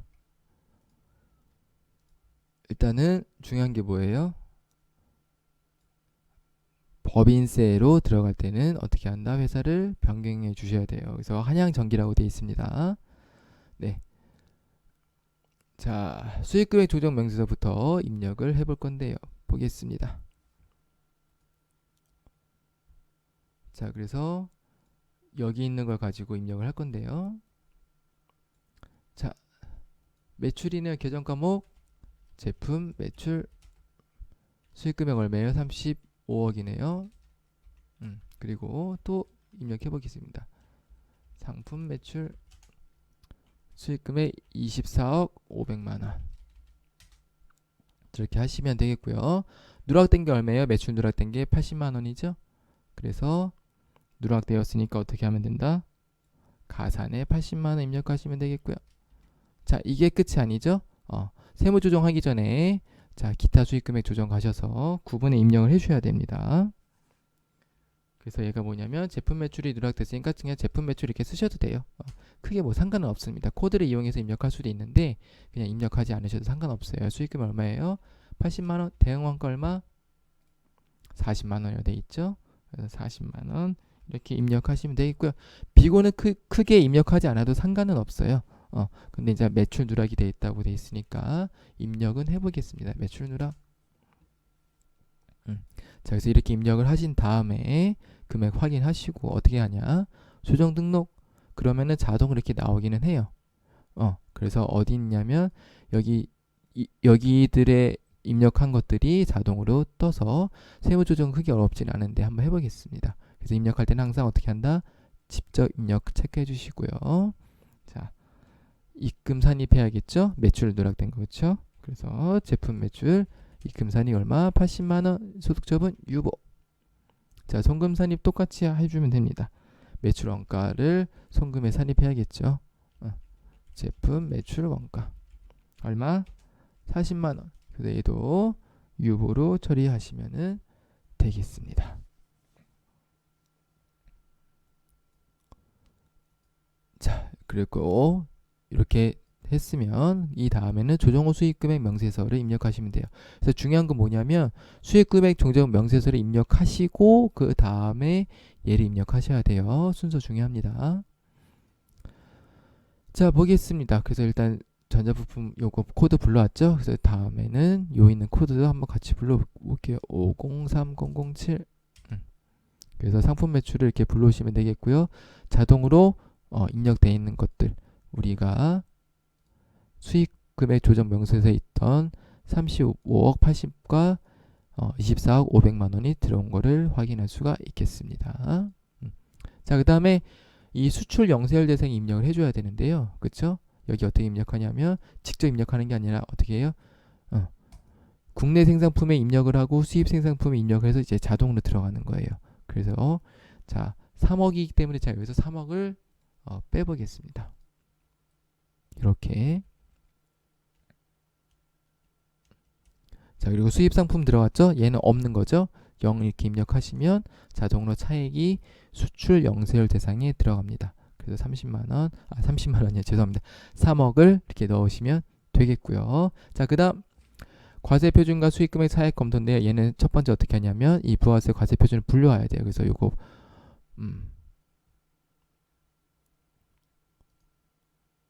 이렇게 확인하실 수 있고 왜 불러오기가 없지? 여기 있네요. 죄송합니다. 불러오기. 네, 그래서 이렇게 불러오시면은 차액이 자동으로 320이 떠요. 자, 320 뭐죠? 첫 번째 뭐다? 부가세 신고한 거 400만 원 요거. 두 번째는 80만 원 누락한 거. 자, 그래서 첫 번째 뭐예요? 400만 원 어디 입력해요? 문제 볼까요? 자, 제품 시가 400만 원짜리를 매출 거래처 판매 장려금으로 지급하였다. 그러니까 뭐예요? 사업상 증여가 되는 거예요. 접대 제공. 네, 그래서 여기에 400만 원 입력하시면 되겠고요. 매출 누락 얼마였어요? 80만 원. 그래서 이렇게 입력하셔서 차액계가 이렇게 나오고 13차액과 17차액이 0원이 나오게끔 하시면은 완료가 되겠습니다. 그래서 이렇게 마무리를 하겠습니다.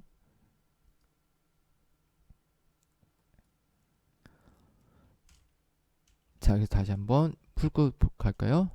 얘랑 얘를 해야 되는데 이렇게 들어가는 거 항상 체크하셔서 입력을 하시면 돼요.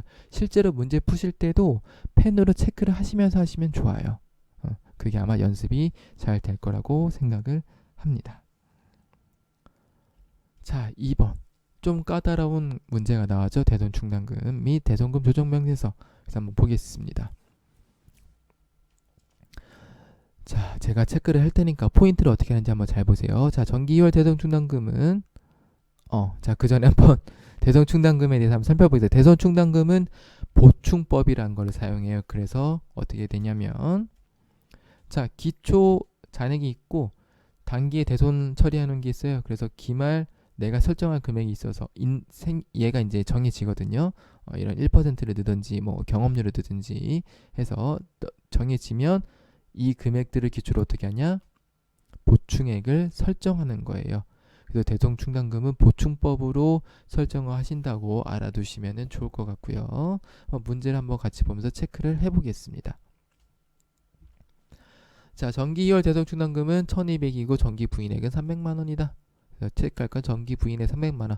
대손충당금 항상 정기 부인액 어떻게 하냐면 유보를 없애주시는 거예요. 자, 회사는 5월 2일 대손충당금 380만 원을 상기하였으며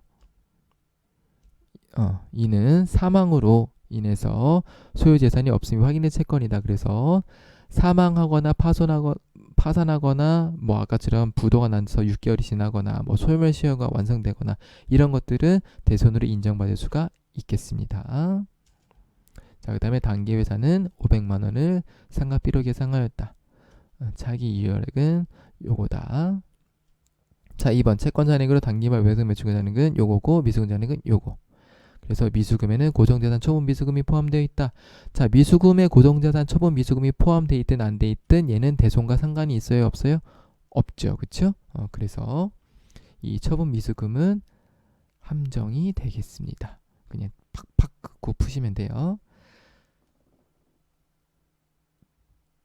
자, 3번 정기 이전에 대손 처리한 외상 매출금에 대한 대손 요건 불청구로 인한 유보금액 잔액이 정기 자본금과 적립금 조정 명세서에 750만 원이 있으면 아직 대손 요건이 충족되지 않았다. 무슨 얘기냐? 750만 원이 있는데 대손 요건을 미충족했대요. 그래서 이 유보금액 잔액이 750만 원이 있으니까 어떻게 알아? 얘는 대손 요건 충족 시까지 계속 유보 처리라는 뜻이에요. 그래서 750만 원은 계속 이어서 가는 걸로 개념을 잡으시면 되겠습니다. 그래서 같이 한번 해보겠습니다.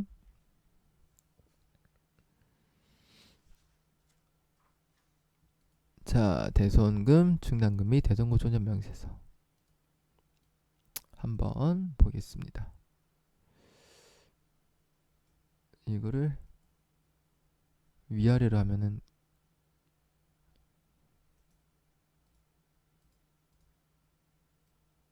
위아래로 한번 해볼까요? 아, 이게 작아지네.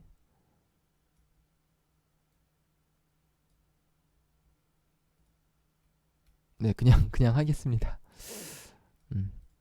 자, 그래서 대손 발생한 내역들을 보겠습니다. 자, 대손 발생한 게 언제 있어요? 5월 2일에 있죠? 5월 2일 계정 과목 F2 누르셔서 외상 매출금. 얘는 채권 내역 뭐예요? 매출 채권이죠? 대손 사유는 뭐예요? 사망 실종. 요 밑에 나와 있습니다. 지금 저만 보일 수도 있는데요. 요 밑에 있는 거 보시고 하시면 돼요. 사망 실종 금액 얼마다? 380만 원. 그럼 얘는 인정이 되는 거죠. 그래서 시인에게 이렇게 380만 원을 적습니다. 이 뒤에는 적을 거 없으니까 그냥 보시고요. 자, 채권 잔액 입력하셔야 돼요. 그래서 개념 과목 외상 매출금 장부가액은 3억 2천. 그 다음에 자, 미수금 얼마냐면 3,400 이렇게 있고요. 자, 그 다음 보세요. 밑에 매상 매출금에 대한 유보 잔액이 얼마 있다? 750. 그럼 기말 현재 대손금 부인득에 정기에 얼마가 쌓여 있어요? 750 이렇게 넣어주시면 되겠습니다. 그래서 이렇게 하면은 이 위에 것들은 전부 끝났고 이제 밑에 것들 입력하시면 돼요. 자, 문제 보시면은 대손 설정률 1%로 되어 있기 때문에 1% 넣으시면 되겠고요. 자, 한도액인데 요거 그래서 이렇게 한도액은 361만 5천원까지만 한도가 인정이 돼요. 1%니까요. 단기 계상해 보겠습니다. 단기 얼마 계상했대요? 단기 회사는 500만원. 자, 그래서 얼마를 보충해서 기말에 얼마예요? 1320이에요. 그럼 무슨 얘기냐면 이 보충액에 입력을 해서 이 회사 계산기에서 이 계가 얼마가 나와야 된다? 1320이 나와야 돼요. 그럼 제가 계산기를 해볼게요. 1320에서 500만원을 빼요. 그러면은 820만원을 보충하면 됩니다. 그래서 1320만원이 이렇게 나오는 거를 확인 꼭 하셔야 되고요. 자, 그 다음 보겠습니다. 장부당 충당금 기초잔액 있는지 한번 볼까요? 있네요. 정기 2월 대손 충당금 얼마다? 1200만원이다. 자, 충당금 부인 누계 얼마예요? 300만원. 이렇게 입력을 해주시면 되겠어요. 자, 그러면 이렇게 하면 입력은 다 끝났고요. 이제 요걸 가지고 세무 조정을 하시면 되겠습니다. 그래서 조정 등 누르시면 우리가 입력을 제대로 했으면은 이렇게 밑에 친절하게 엄청나게 나와요. 요거 가지고 그대로 입력을 하셔도 되고, 자, 이게 믿기지 못하시는 분들은 여기 보이시죠? 한도 초과 얼마? 958만 5천원. 환입액 얼마? 300만원. 요거 보시고 입력을 하셔도 되겠습니다. 그래서 입력을 할 때는 직접 입력 누르시고 해볼게요. 자, 내손 충당금 한도 초과 얼마? 9585. 얘는 내년으로 2월 되는 거죠. 그래서 유보가 되겠고요. 자, 정기 대손 충당금 한도 초과에 항상 이렇게 넣어주시면 돼요. 그래서 얼마? 300만원. 그래서 얘는 유보가 감소한 거가 되겠죠. 네, 그래서 이렇게 입력을 해주시면 되겠습니다. 자, 3번. 자, 다음 자료에 의하여 업무 부관 부동산 등에 관련한 세금 이자를 작성하고 관련된 세무 조정하시오. 자, 보겠습니다. 자, 업무 부관 부동산 등에 관련 차익 이자 조정 명세서는요.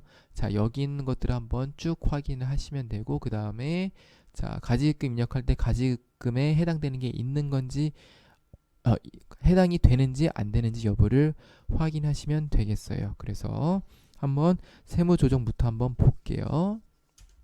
자, 채권자 불문명 사채 이자는 어떻게 하죠? 얘는 그리고 원전지수세 60만원 얘는 어떻게 하죠? 요거 두 개가 서로 다릅니다. 그래서 볼게요. 자, 채권자 불문명 사채 이자는 사채로 사채니까 아니고 상여로 소득 처분하고요. 그 중에 원천징수세액은 기타 사유 유출로 처분하시면 되겠습니다. 자, 그 다음 자, 전액 미완공 건물시축에 사용했대요. 얘는 뭐예요? 건설자금이자. 그래서 얘는 어떻게 한다? 유보하시면 되겠고요. 나머지 것들은 정상이기 때문에 그냥 두시면 되겠습니다. 자, 다음 단기만 현재 대여금 잔액 및 내역인데요. 여기에서 전부 다 가지금에 해당하는지 해당하지 않는지를 구분하셔야 되는데, 자, 고대리 거는 아니에요. 그래서 업무부관 부동산 등에 관련한 차입금 이자 조정 명세서에 포함이 되지 않습니다. 직원한테 대여한 거는 아니에요. 그리고 여기도 정확히 얘기하면 문제가 좀 잘못되어 있어요. 뭐예요? 연봉 한도가 있어요. 한도가 있는데 2천만 원은 한도에 들어가는 걸로 우리가 가정을 해야 되겠습니다.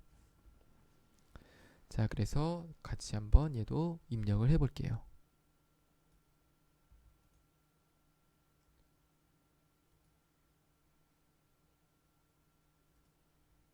아이고.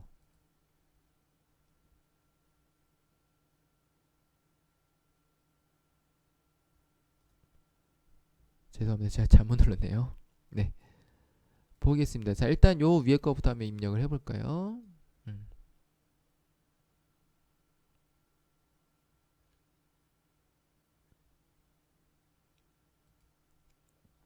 자, 보겠습니다. 일제 이자율 12%, 지급이자 240 자동으로 나오고요. 일단은 다 넘어가 줍니다. 입력부터 합니다. 4, 360, 다음에 6에 210, 다음에 6에 150. 자, 이렇게 입력을 하시고, 자, 첫 번째 연 12%는 뭐예요? 채권자 불분명 사채이자죠. 그래서 240 이렇게 입력을 하시면 되겠고요. 그 다음에 세 번째 거 건설자금 이자죠. 얘는 구축법에 따른 이 건설자금 이자 여기에다가 입력을 하시면 되겠습니다. 자, 그 다음에 밑에 있는 거 볼게요. 적수 입력하는 거. 자, 대표이사래요. 그쵸? 그래서 요거는 입력을 그냥 그대로 해주시면 되거든요. 자, 가지금이기 때문에 얼마냐면 1월 1일이네요. 그쵸? 자, 1월 1일. 자, 저기 밑에 보시면은 1월 1일날 지급한 거죠? 얼마예요? 4,200. 그래서 끝이에요. 더 이상 뭐 입력할 건 없고요. 그래서 순서는 상관없어요. 이렇게 입력하고 넘어오시면 자동으로 이렇게 넘어오거든요. 그래서 이걸 보시고 이제 마지막으로 세무 조정을 하시면 되겠습니다. 그래서 한번 같이 해보겠습니다. 자, 조정 등 눌러서 자, 첫 번째로 직접 입력 눌러주시고 자, 지급이자 송금불산입부터 해볼게요. 지급이자 송금불산입 얼마예요? 1862608 유보. 그래서 이 1862608 어디서 나오냐면 여기에서 나오는 거를 확인할 수가 있겠습니다.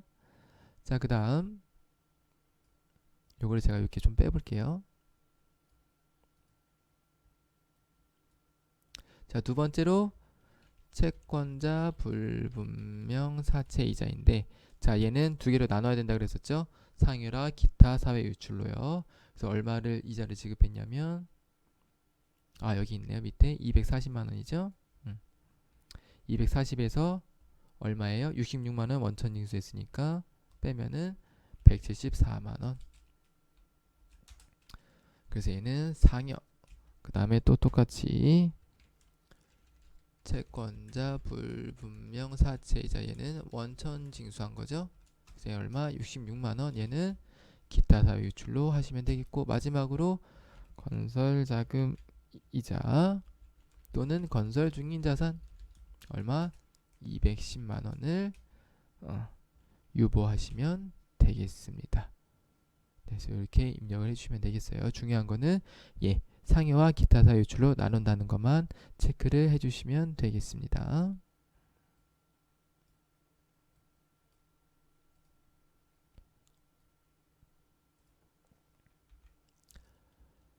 자, 4번입니다. 다음의 자료를 이용하여 선급비용 명세서를 작성하고 세무조정하시오. 자, 그래서 볼게요. 이 내용을 보시고 어떤 게 세무 조정해야 되고 안 해야 되는지를 구분하시면 되겠습니다. 자, 첫 번째 2018년 5월 1일부터 2019년 4월 30일이니까 얘는 뭐예요? 과거 것들이 단기에 이미 소멸된 거죠. 그쵸? 그래서 얘는 세무 조정이 없고요. 그래서 2019년 거는 세무 조정을 하셔야 되겠네요. 그래서 요거는 전액 선급 비용, 얘는 전액 단기 비용인 것만 체크를 하시면 되겠고요. 자, 2번 자본금과 적립금 조정 명세서 을. 그래서 선급 비용 증가된 게 기말에 있네요. 2018년 거 기말이니까 얘 어떻게 되겠어요? 2019년에 다 없어지겠죠. 그래서 얘는 어떻게 한다? 2018년 거니까 얘를 선근산입을 해서 유보를 해주시면 되겠습니다. 자, 이제 요 마이너스 유보를 하는데요. 정확히 얘기하면 유보 감소라고 적어주시면 돼요. 자, 그래서 얘도 한번 해보겠습니다. 선급 비용. 네. 자, 전부 다 뭐죠? 보험료죠. 그래서 첫 번째 볼게요. 본사 자동차 보험 거래처가 다이렉트 보험이네요. 시작일이 2019년 7월 1일, 2020년 6월 30일, 지급액 125만원. 자, 회사가 계상한 선급 비용 얼마예요? 얼마죠?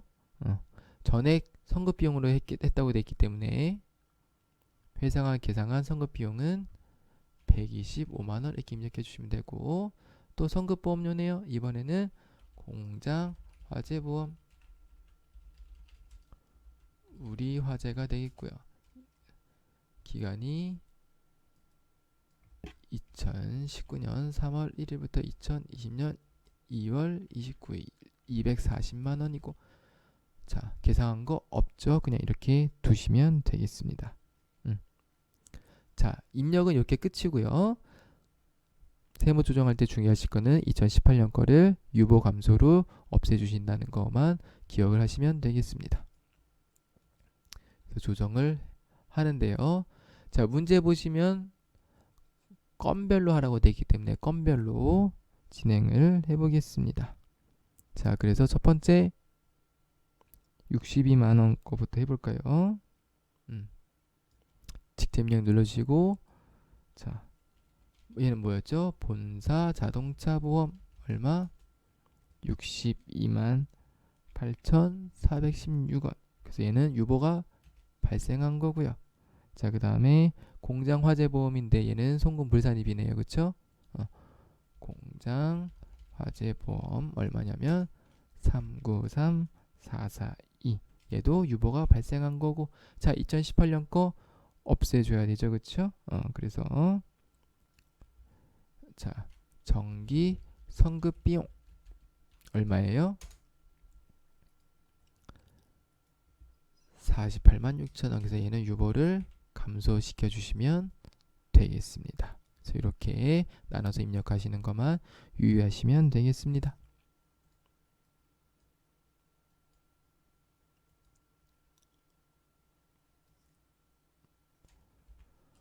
자, 마지막 문제네요. 다음 자를 이용하여 가산세의 계산서를 작성하시오. 자, 그래서 당사가 지출한 금액 1,000원인데 1,000만원인데 이 1,000만원에 대해서 구체적인 내용은 다음과 같다. 그래서 임차료 이런 것들이 있어서 이 중에서 가산세 대상이 되는 거를 찾으시면 되겠습니다. 그리고 2번 회계담 넥시스로 1분기 일용근로자의 지급명세를 누락했는데 이때 제출했다. 그래서 얘의 가산세를 구하시면 되겠어요. 보겠습니다. 자, 첫 번째 임차료예요. 자, 임차료를 금융기관을 통해서 지급하고 법인세 신고 시 송금 사실을 기재한 경비 등의 송금 명세를 첨부하였다. 자, 얘가 이 대상이라는 거는 가산세 대상이란 뜻이에요.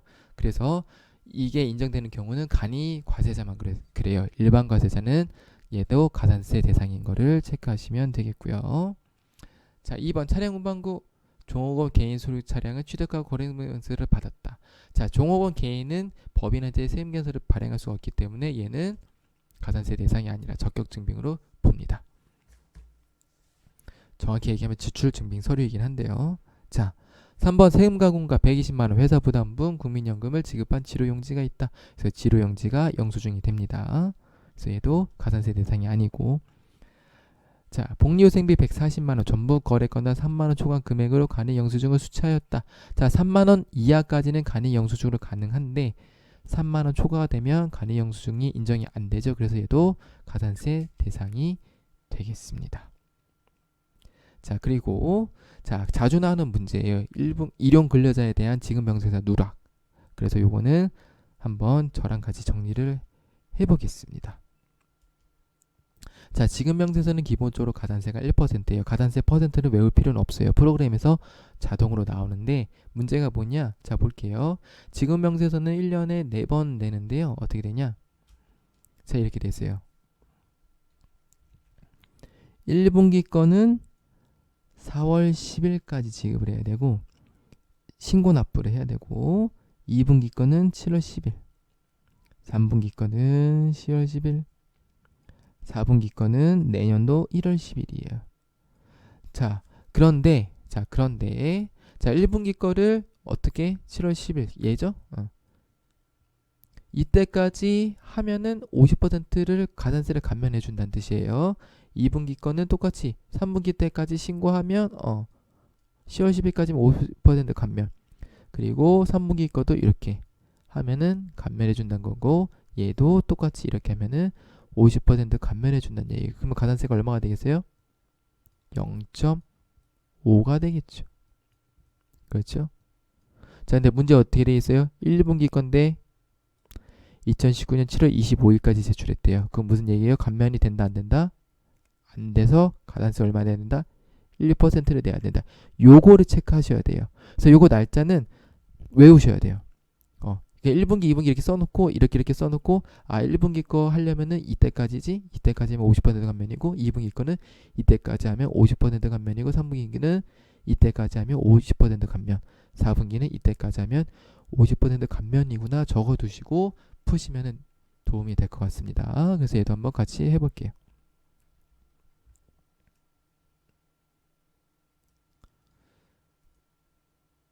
자, 가산세 계산서 볼게요.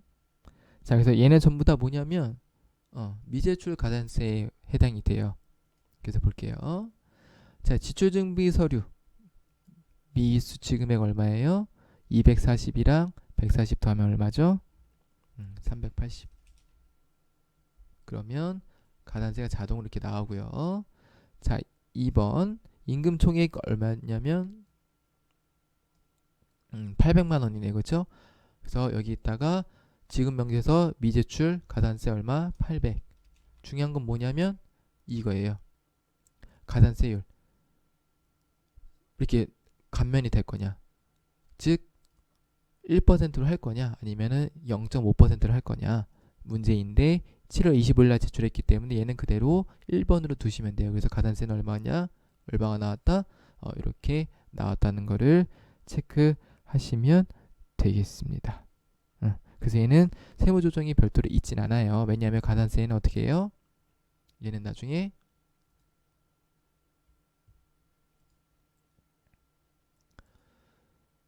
여기 조정 명세서에 어디에 들어와요? 여기에 들어오기 때문에 얘는 세무조정이 없어요. 세무조정이 있는 건 뭐예요?